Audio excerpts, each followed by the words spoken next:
खबरें आप तक पहुंचेंगी, लेकिन सबसे पहले फौज का एक बड़ा बयान जिसमें जम्मू कश्मीर के अंदर मौजूदा सूरत हाल की अक्कासी की गई।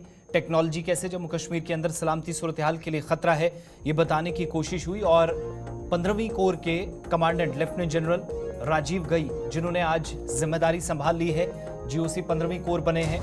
कश्मीर में गुज़श्ता चंद बरसों के दौरान सिक्योरिटी सूरत हाल में गैर मामूली बेहतरी उनके मुताबिक हुई है और सूबे के अंदर सिक्योरिटी सूरत हाल को कायम रखना सिक्योरिटी फोर्सेस के लिए उनके मुताबिक सबसे बड़ा चैलेंज होगा। श्रीनगर के अंदर उन्होंने इन बातों का इजहार किया जहां मीडिया से बात कर रहे थे और ये न्यूज़ कॉन्फ्रेंस या ब्रीफिंग उस वक्त हो रही थी जब उनने ओहदा संभाल लिया। जम्मू कश्मीर में अमन कानून की सूरत हाल उनके मुताबिक बेहतर होने के साथ साथ हालात यकसर तब्दील हुए हैं, बेहतर हुए हैं। और उन्होंने मजीद कहा कि यूनियन टेरिटरी में दहशतगर्दी आखिरी मरहले में है। फौजी कमांडर के मुताबिक ये वाज़ेह है कि सरहद के उस पार से यहाँ पर दहशतगर्दी को हवा देने की कोशिशें जारी है। मौजूदा सूरत हाल के बारे में जब सवालात पूछे गए तो एक सवाल का जवाब देते हुए कोर कमांडर ने कहा कि यूनियन टेरिटरी में हालात बेहतरी की जानिब गामजन हैं और पुरअमन माहौल को बरकरार रखना सिक्योरिटी फोर्सेस के लिए सबसे बड़ा चैलेंज उनके मुताबिक होगा। इतना ही नहीं, नौजवान जो मकामी सतह पर मिलिटेंट तंजीमों का हिस्सा बनते थे, इस ताल्लुक से भी सवाल पूछा गया तो कहा गया कि गुज़श्ता एक बरस के दौरान कोई फाल भर्ती नहीं हुई है, दहशतगर्द तंजीमों में कोई पार्टिसिपेशन या फिर उनके ग्रुप्स का हिस्सा बनने का सिलसिला ऐसी खबर देखने और सुनने में नहीं आई। और 1 दर्जन के करीब नौजवानों ने बंदूक को ज़रूर उनके मुताबिक गुज़श्ता साल बंदूक का रास्ता अपनाया, लेकिन इस साल ये तादाद 0 है। फौजी कमांडर के मुताबिक जम्मू कश्मीर में दहशतगर्दी के वाक़यात में भी गैर मामूली कमी दर्ज हुई है और हालात अब पूरी तरीके से नॉर्मल है। सरगर्म मिलिटेंटों की तादाद के बारे में पूछे गए सवाल के जवाब में कोर कमांडर ने यह भी जवाब दिया कि इस वक्त खित्ते में 80 मिलिटेंट सरगर्म हैं, जिनमें पाकिस्तानी बेशतर हैं। कश्मीर में तैनात सिक्योरिटी फोर्सेस की तादाद में कमी के बारे में भी सवाल पूछा गया, जिसमें कोर कमांडर ने जवाब दिया कि अभी इसको बरकरार रखने की जरूरत है, यानी फौज में तखफीफ की जाए या नहीं। इस सवाल का जवाब ना में था। फौज की तादाद कमी करने का सवाल उनके मुताबिक पैदा ही नहीं होता। और जीओसी ने यह भी कहा कि गुज़श्ता 1.5 बरस के दौरान कश्मीर सूबे में दहशतगर्दी के खिलाफ इंतहाई मजबूत और कामयाब ऑपरेशन चलाए गए हैं। ये आइंदा तेज किए जाएंगे। मुतअद्दिद मिलिटेंटों को अंजाम तक पहुंचाया गया और मजीद ये कहा कि फौज, पुलिस और दीगर सिक्योरिटी एजेंसियों के दरमियान आपसी तालमेल या हम आहंगी यकीनी हुई है। इसी की वजह से ये मुमकिन हो पाया है कि नौजवान मिलिटेंसी की सफ़ों से दूर रहें, अमन कानून की सूरत हाल बेहतर रहे और मिलिटेंटों की तादाद कम से कम हो सके।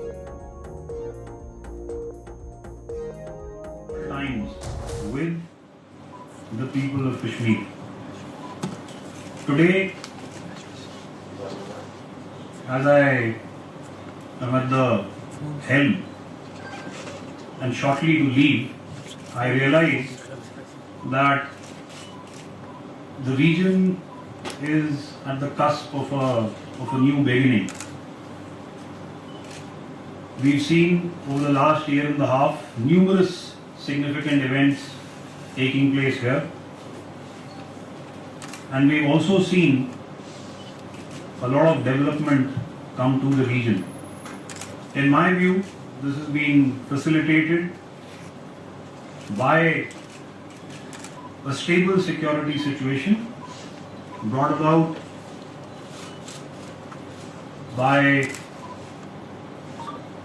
very significant efforts that have been put in by the Chinar Corps and its sister agencies and organizations such as the Jammu and Kashmir Police, the CAPFs that are deployed here, and numerous other security agencies. So therefore, as I leave, I wish the Kashmiri people the very best, and I am quite certain and confident that they will embrace the numerous opportunities that lie ahead of them. Thank you, and I'll now leave it open to all of you to throw your questions and queries. Security forces in Jammu and Kashmir being GOC 15 Corps, what's your assessment? And then there's a debate going on this recruitment as well as the Agniveer is concerned. What's your take on it? So, as I see it, you're asking me 2 separate questions. One is first, so what is our biggest security challenge? I think, like I've said, the security situation in the state, as I see it, for the better part of the last 2 years, has been very peaceful and stable. So therefore, if you look at all the parameters against which you weigh such a situation, they've all been down. You know, terrorism today is largely fueled from across the borders. I think that much is very clear. We haven't had any active recruitment as I see it over the last year and a half.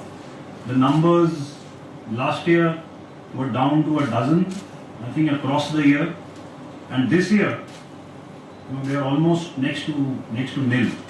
यहाँ पे counter infiltration grid strong है. आपको मालूम है कि anti infiltration obstacle system, जिसको हम fence भी कहते हैं, वो है, वो टेक्निकली एनेबल्ड है. और कई जो अटेम्प्ट्स हैं घुसपैठ के, उनको हमने नाकाम किया है.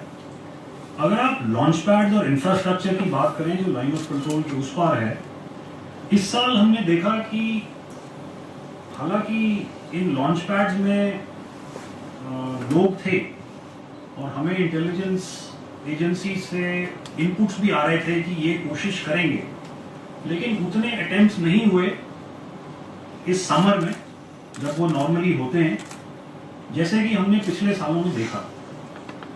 अब इसकी वजह क्या है? आपने बोला क्या स्ट्रैटेजी चेंज हुई है? ये तो जाहिर है कि घुसपैठ लाइन ऑफ कंट्रोल के अलावा दूसरी जगह से भी हो सकती है, और शायद इस साल हुई भी. और इसीलिए अगर आप देखें तो शायद जम्मू रीजन में नंबर्स कुछ बढ़ गए हैं, क्योंकि वो एरिया हमेशा से पीसफुल था. तो स्ट्रैटेजी चेंज शायद ये हुई है कि लॉन्च पैड्स में हम देख रहे थे, हमें लग रहा था कि यहाँ से इन्फिल्ट्रेट करेंगे, लेकिन इन्फिल्ट्रेशन की कोशिशें और शायद सक्सेसफुल कोशिशें कहीं और से हो रही. हाल ही में जो हमने ऑपरेशंस देखे हैं, उसमें पंजाब के उस तरफ जम्मू रीजन में आई थिंक हमारे पास काफ़ी संकेत हैं कि ये in all probability Pakistani terrorist हैं. यहाँ पर पाकिस्तानी टेररिस्ट नहीं मरे, ये मैं आपसे सहमत नहीं हूँ, क्योंकि 2 ऑपरेशंस में नॉर्थ कश्मीर में पाकिस्तानी टेररिस्ट भी मरे. इनके नंबर्स क्या हैं कहना थोड़ा मुश्किल है, but they could be anything from 25 to 40.